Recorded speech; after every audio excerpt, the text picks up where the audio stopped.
चल हो जा शुरू। केसरिया से मन जोगी हुआ रे, दिल झूमे देखो पतवारा हुआ रे, दिल झूमे देखो पतवारा हुआ रे। हर पल मनाओ केसरी त्योहार। विमल, बोलो जुबान केसरी।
जो घटना हुई जिसमें एक विधि संघर्षित लड़के ने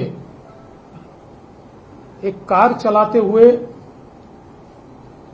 मोटरसाइकिल को एक प्रकार से उस पर बैठे हुए जो दो लोग हैं उनको एक्सीडेंट में वो दोनों मारे गए, उनके साथ एक्सीडेंट किया। और इसके बाद एक बहुत बड़ा पब्लिक आउटरीच भी पुणे में हमको देखने को मिला, क्योंकि जिस समय इस लड़के को जुवेनाइल जस्टिस बोर्ड के सामने पेश किया गया तो बोर्ड ने उसमें बहुत ही लीनियंट व्यू लिया और दो लोगों के मरने के बावजूद भी एक प्रकार से केवल 15 दिन का सोशल सर्विस का काम उनको दिया। इससे आउटरीच और बढ़ा।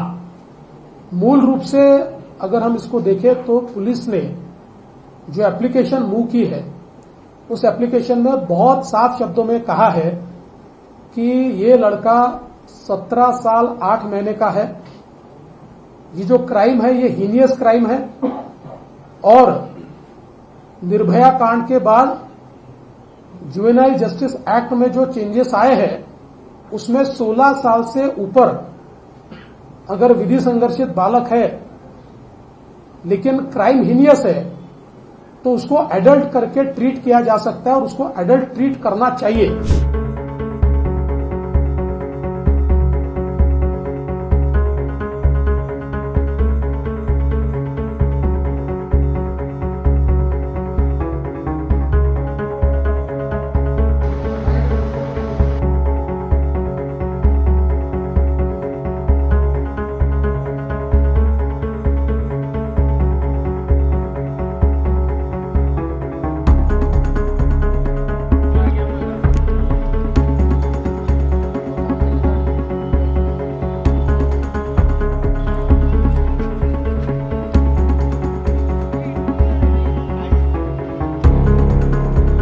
जो कार अपघातग्रस्त कार है उस कार का डिलीवरी बेंगलोर के डीलर के पास से हुआ है और उसके बाद आरटीओ बेंगलुरु सेंट्रल ये ऑफिस से वहां से टेम्पर रजिस्ट्रेशन जारी किया गया है।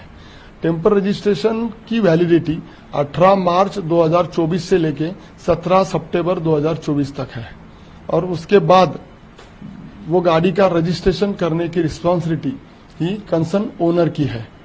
तो ये ओनर ने आरटीओ ऑफिस पुणे में 18 अप्रैल 2024 को ये गाड़ी रजिस्ट्रेशन पर्पस के लिए दिखाई थी। उसका इंस्पेक्शन हुआ था, उसके बाद हमारे इंस्पेक्टर ने उसका इंस्पेक्शन करके उसका अप्रूवल भी सेम डे किया हुआ है। लेकिन उसके बाद वो जो प्रिस्क्राइब फी है एक्ट में, जिसको वो फी जो थी तो वो फी का उन्होंने पेमेंट नहीं किया, इसलिए उसको वाहन सिस्टम पे रजिस्ट्रेशन नंबर जारी किया गया नहीं है। कितनी फी थी और कितना टैक्स भरना बाकी था? बेसिकली ये गाड़ी इलेक्ट्रिक व्हीकल है, for the electric vehicle Maharashtra में उसके लिए उसके रजिस्ट्रेशन फी और टैक्स में एग्जम्पशन है, तो उसका टैक्स का कोई दिक्कत नहीं था।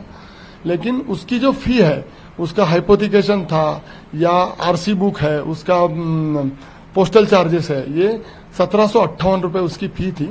उसका पेमेंट नहीं हुआ था, इसलिए उसको नंबर जारी किया गया नहीं है। जिस लड़के से हादसा हुआ है, क्या उसको कभी लाइसेंस मिल पाएगा?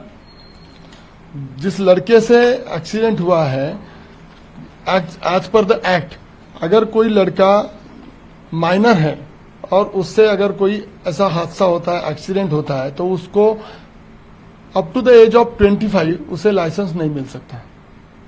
जब गाड़ी यहाँ आई थी, क्या कुछ प्रोसीजर की गई थी आपकी तरफ से उस गाड़ी के बारे में?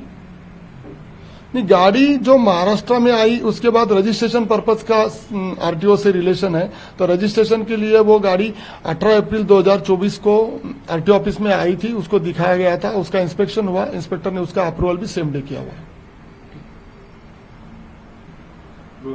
सर, जो भी आपका दंड था वो भरा नहीं गया, इसलिए नंबर भी नहीं मिला, तो गाड़ी को आकर काफी समय पुणे में हो चुका था। इसके लेकर आगे कोई कार्रवाई आपसे की जाने वाली है क्या? इसके लिए मेरे जो फ्लाइंग स्क्वाड्स है, वो फ्लाइंग स्क्वाड्स को इंस्ट्रक्शन दिया गया है कि रास्ते पे इंस्पेक्शन करते वक्त अगर कोई व्हीकल बिना नोंदनी रास्ते पे अगर प्लाई कर रही है, चल रही है, तो उसे तत्काल डिटेन किया जाएगा और व्हीकल जिस डीलर ने डिलीवर किया है या वितरित किया गया है, वो डीलर का ट्रेड सर्टिफिकेट सस्पेंशन के लिए एक्शन लिया जाएगा।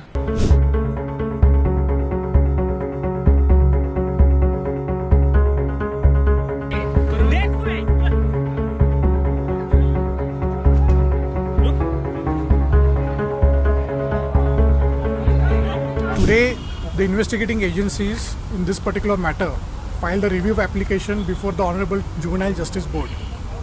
The board comprised of 3 members, and the investigating agencies requested the board to detain the Child in Conflict in Law (CCL) before the rehab home.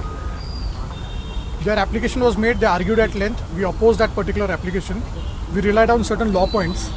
There are certain Supreme Court judgments which are directly addressing this particular issue, in which we pointed out to the Honorable Court that this particular application of review is not maintainable under 104 of the Juvenile Justice Act. That was our first submission. Our second submission, which was purely academic, was the order granted by this Honorable Court on 19th May 2024 was a good order. It was a legal order. There was no perversity, and that perversity has not even been challenged in the review application. There is no challenge of that order being illegal, perverse, and it has to be set aside. That was not there. Based on these submissions, we relied upon certain citations of the Supreme Court. But today the situation is, the Honorable Juvenile Justice Board has directed the child in conflict with law to be detained at a rehab.